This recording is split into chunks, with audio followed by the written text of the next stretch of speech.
हर हर महादेव दोस्तों, ओम नमः शिवाय। आप सभी को प्रदोष व्रत की हार्दिक शुभकामनाएं।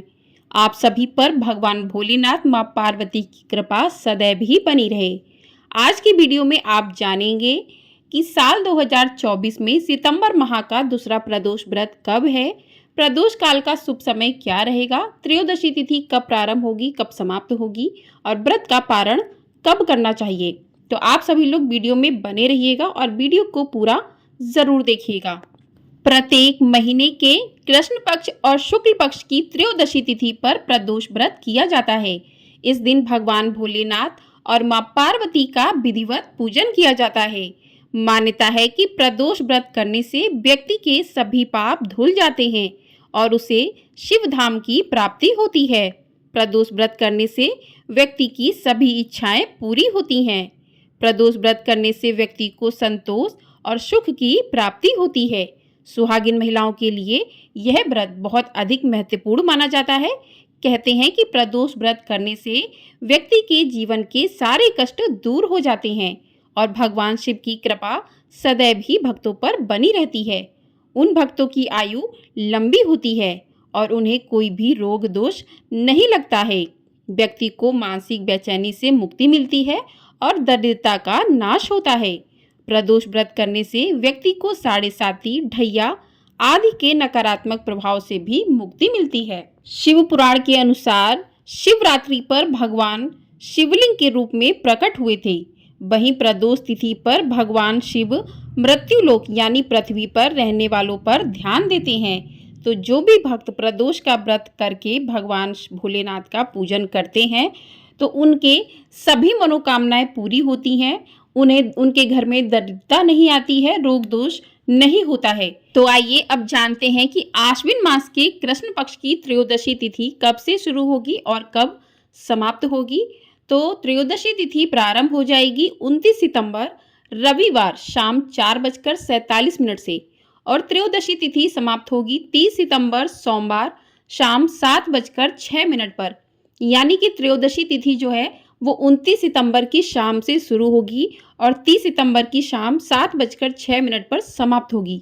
ऐसे में साल 2024 में आश्विन मास के कृष्ण पक्ष का प्रदोष व्रत 29 सितंबर दिन रविवार को रखा जाएगा। रविवार को पड़ने के कारण इसे रवि प्रदोष व्रत कहा जाता है, क्योंकि प्रदोष व्रत जिस भी बार को पड़ता है वो उसी के नाम से जाना जाता है। प्रदोष व्रत उसी दिन किया जाता है जिस दिन प्रदोष काल का जो शुभ समय है वो त्रयोदशी तिथि में प्राप्त हो। तो इस साल जो है त्रयोदशी तिथि जो हमें प्राप्त हो रही है वो 29 सितंबर को ही प्राप्त हो रही है, जिसमें प्रदोष काल में प्राप्त हो रही है, क्योंकि 30 को 7:06 पर त्रयोदशी तिथि समाप्त हो जाएगी। तो ऐसे में 29 सितंबर रविवार को ही प्रदोष व्रत किया जाएगा। तो इस दिन प्रदोष काल का शुभ समय, पूजा का शुभ मुहूर्त रहेगा शाम 6:09 से 8:34 तक का, यानी कि 2 घंटे 2.5 घंटे का आपके पास समय रहेगा। इसी समय में आप भगवान भोलेनाथ और मां पार्वती का विधिवत पूजन कर सकते हैं, उनसे आराधना कर सकते हैं, अपने मनोकामनाओं की पूर्ति के लिए प्रार्थना कर सकते हैं। पारण का शुभ मुहूर्त रहेगा 30 सितंबर सोमवार सुबह 6:13 के बाद, सूर्योदय के बाद पारण किया जाता है व्रत का। तो ऐसे में आपने जो है प्रदोष का व्रत किया है तो आपको पारण अगले दिन करना है 6:13 के बाद। आइए अब जान लेते हैं कि प्रदोष व्रत का पूजन आपको किस प्रकार से करना चाहिए। तो प्रदोष व्रत के दिन आपको सुबह जल्दी उठकर स्नान आदि से निवृत्त होकर स्वच्छ वस्त्र धारण करने चाहिए और इस दिन हो सके तो हल्के रंग के वस्त्र आपको धारण करने चाहिए। बहुत ही ज़्यादा डार्क रंग के वस्त्र जो है नहीं पहनने चाहिए। और उसके बाद आपको सुबह की, जिस प्रकार से आप अपने मंदिर में पूजा करते हैं, भगवान शंकर रखे हैं तो आप उनके सामने व्रत का संकल्प लें। हाथ में थोड़े से पुष्प और जल लेकर आप व्रत का संकल्प लें कि आज आपने प्रदोष का व्रत किया है तो उसको पूर्ण करने में हे भोलेनाथ मेरी मदद करें। तो इस प्रकार से व्रत का संकल्प लें। प्रतिदिन के जिस प्रकार से आप पूजा करते हैं उस प्रकार से पूजन करें। उसके बाद शाम को प्रदोष काल के समय, जिस समय से प्रदोष काल का समय शुरू होता है उस समय में आपको एक चौकी लेनी है। चौकी पर आपको लाल या पीले रंग का वस्त्र बिछाना है। उस पर भगवान शिवलिंग के स्वरूप को विराजमान करना है। आपके पास जो भी फोटो, तस्वीर, अगर आपके पास पीतल की कोई मूर्ति है तो आप उसको विराजमान कर सकते हैं। माँ पार्वती साथ में हो और गणेश जी जो हैं हों तो इस प्रकार से आपके पास मूर्ति है उसको स्थापित करें। आपके पास मूर्ति है तो आप उसका अच्छे से जो है अभिषेक कर सकते हैं। दूध, दही, घी, शहद, पंचामृत से अभिषेक कर सकते हैं। और अगर आपके पास फ़ोटो है तो उस पर आप भाव स्वरूप जो है जल छिड़क सकते हैं। इस प्रकार से अभिषेक करवा सकते हैं और इस प्रकार से अभिषेक करने के बाद आप जो है पूजन शुरू करें। तो भगवान भोलेनाथ को जो है चंदन का तिलक करें, माँ पार्वती को कुमकुम सिंदूर अर्पित करें, भगवान गणेश को रोली का तिलक करें और इस प्रकार से वस्त्र रूपी जो है आप कलावा अर्पित कर सकते हैं भगवान भोले कुमनाथ को।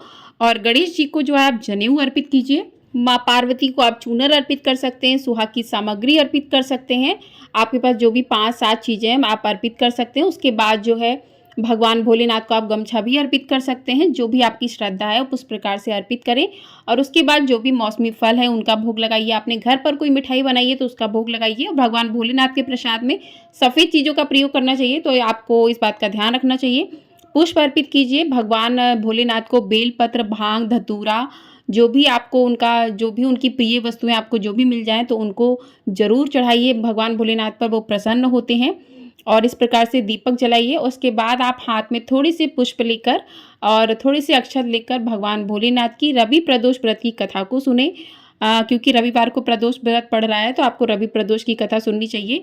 क्योंकि प्रदोष व्रत यदि गुरुवार को पड़ता है तो गुरु प्रदोष की कथा होती है, बुध को पड़ता है तो बुध प्रदोष व्रत कथा होती है। तो इस बार प्रदोष व्रत जो है रविवार को पड़ रहा है तो रवि प्रदोष व्रत कथा आपको हमारे चैनल पर सुनाई जाएगी, तो उसको भी आप लोग अवश्य सुन लीजिएगा। तो चैनल को सब्सक्राइब नहीं किया तो सब्सक्राइब जरूर कर लें। कथा को सुनने के बाद आप भगवान भोलेनाथ के मंत्रों का जाप कर सकते हैं। ओम नमः शिवाय, इस प्रकार से उनके मंत्रों का जाप कर सकते हैं। और आप उसके बाद भगवान भोलेनाथ की आरती करें। आप शिव चालीसा का पाठ कर सकते हैं। इस प्रकार से उनका पूजन करने के बाद, आरती करने के बाद आप क्षमा प्रार्थना करें कि पूजा में आपसे यदि कोई भूल चूक हो गई है तो उसे आप भगवान भोलेनाथ से प्रार्थना कीजिए कि उसे क्षमा करें। और दक्षिणा जरूर अर्पित कीजिए, क्योंकि कोई भी पूजन हो उसमें दक्षिणा जरूर चढ़ानी चाहिए। बिना दक्षिणा चढ़ाए आपसे अगर पूजा में जो भी भूल चूक हो गई है तो दक्षिणा जो होती है उस चीज़ को पूरा करती है, तो दक्षिणा चढ़ाइए। तो इस प्रकार से भगवान भोलेनाथ से पूजा में भी गलती के लिए क्षमा याचना कीजिए। और अगले दिन आपको व्रत का पारण करना है, तो सुबह सुबह आपको जो है भगवान भोलेनाथ का पूजन करने के बाद आपको अपने व्रत का पारण करना चाहिए। तो इस प्रकार से प्रदोष व्रत करने से मनुष्य के सभी पाप धुल जाते हैं और उन्हें शिव धाम की प्राप्ति होती है। पौराणिक कथाओं के अनुसार चंद्रमा को क्षय रोग था, जिसके चलते उन्हें मृत्यु तुल्य कष्ट हो रहा था।